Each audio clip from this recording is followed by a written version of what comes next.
Let's talk about how I accidentally overbooked myself and made $1,000 in sales in less than 24 hours. Let's go. If you're watching this video, you're probably wondering, what did I make and how did I make so many sales? Well, here it is. Personalized name puzzles. It's a super simple product, but these literally sell themselves. In this video, I'm going to go over how I made these name puzzles, how to market them, full price breakdown and how much to list them for, how you can make these name puzzles if you don't have any of the tools that I have except a laser engraver, and all the mistakes that I made along the way. So let's jump right into building these. Whoop. One more thing. I know what you're thinking. I don't have a laser engraver, so I can't make this.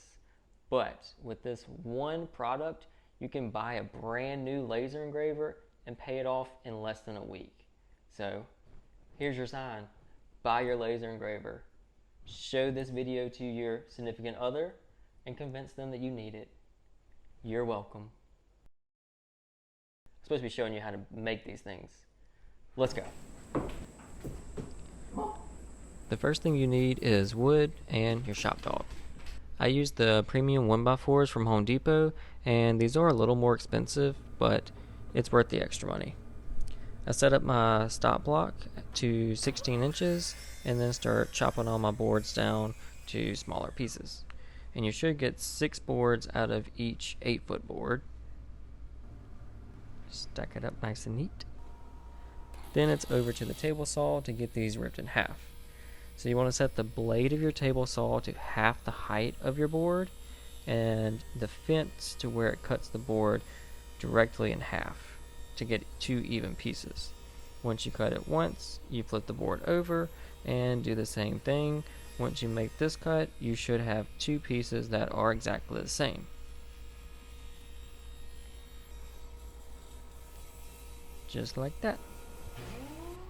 Then it's over to the planer. At the planer, I run all my boards through until I get them down to 5 millimeters thick. And I chose this because, well, it just felt right whenever I was doing it, and it cuts good on the laser. Once I get all the boards planed down, I move over to the workbench and get all the boards sanded with 220 grit sandpaper. This is a step you really don't want to skip, and I'll explain later in this video why. Then it's over to the laser engraver to get everything cut out.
Now that you have all your pieces cut out, it's time to put them all together. And I just use a little bit of wood glue, and you don't want to use too much because you don't want a bunch of excess squeeze out.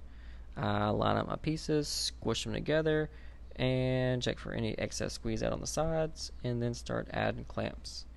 Once I get a few of these 1-inch spring clamps that I got from Harbor Freight, once I get those locked in, I do go and check the letters and clean out any glue squeeze out with this little pick.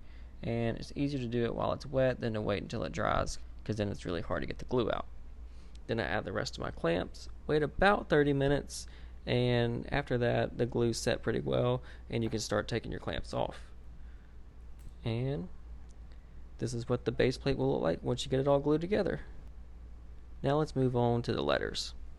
So my wife volunteered to stain all these puzzles for free, so let's see how that's going and if she regrets her decision yet.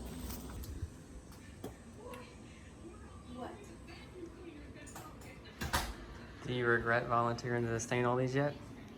A little bit.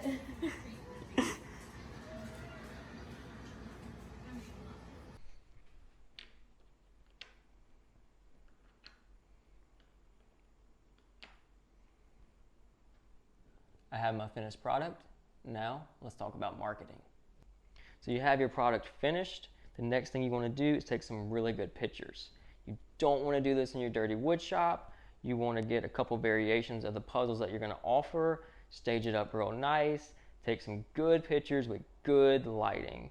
This is what people are going to see first, then they're going to read the description. So you have your product and you have your pictures. What you don't want to do is post it and say, I made this, DM me for details. That's terrible. No one's gonna message you. No one cares that much, except maybe your mom, your mother-in-law, someone like that. What you want to do is post personalized name puzzles. Tell them why they need it. I put helps with letter recognition, teaches kids how to spell their names, taking the letters in and out, helps with motor skills. You really want to sell the product. And you want to put how much they are, because you don't want people messaging you saying, how much is this? And then never responding. Put it in the post, let them know how much it is, don't hide anything, be completely honest, and you'll make more sales that way. Let's talk about how much to sell these for now. When it comes to selling these, you have two options. You can sell per puzzle, or you can sell per letter. What I did is I sold per letter. And this helps people who have shorter names feel like they're not getting taken advantage of, and people who have longer names helps you feel like you're not getting taken advantage of. Let's talk about how much it actually costs to make these name puzzles. So you start with a 1x4x8, which costs $15. You then cut this board into 6 pieces so you can get 6 name puzzles from this $15 board. So that leaves you at $2.50. But you have to think about the stain, we'll say another 25 cents. So we're less than $3 per name puzzle. The only other thing you have to think about is how much time does it take to cut them out. It takes me about 30 minutes per puzzle. So I can't tell you how much to price your time for, but me personally, I sell these for $4 per letter. And I'm happy with the amount of money that I make off of it. I don't feel like I'm taking advantage of people, and no one has complained about the price yet. So $4 per letter works for me. I don't know if it's right for you. That's just what I do. So you made it this far in the video and you really want to make these name puzzles, but you don't have the tools that I have. Well, I have the perfect solution for you, and it's at Hobby Lobby. You can buy these project panels for $5 a piece. You would still need 2 of these to make one puzzle, so you got about $10 in materials, but you skip all the prep work and you start right at the laser engraver. You still have to glue them together at the end, stain, but you can still make these without all the tools. So you have a little bit more invested as far as product wise, and you don't make quite as much profit off of it, but this is still a great option and you can still make money off of these. So don't have the tools, it's okay. You can do it this way. Let's talk mistakes, and there's a bunch of them. The first mistake that I made is I used the wrong kind of clamp. Started with these F-style clamps, but I would tighten them down too hard and it would leave indentions in the wood. So I switched over to these spring clamps, and they have plenty of strength for what you're doing, and they're a lot faster too. So invest in these. And mistake number 2 was not putting clamps in the right spot. So I would start by putting clamps all around the edges, but these little pieces on the letters would pop up in some letters. So you would just take a big spring clamp, put it right there on those little tabs, especially on U's, N's, W's, M's, letters like that, and that just helps glue it down.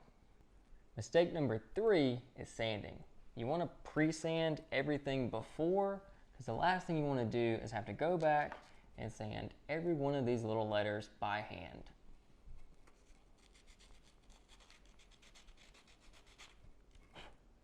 Trust me, I know this the hard way.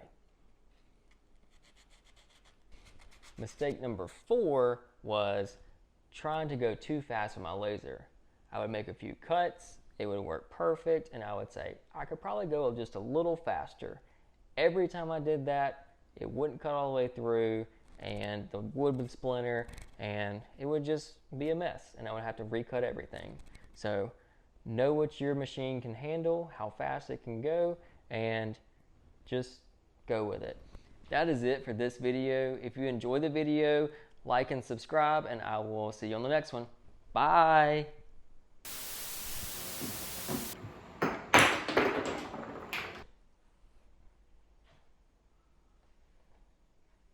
In this video, in this laser engraver, you have to, such an idiot, man.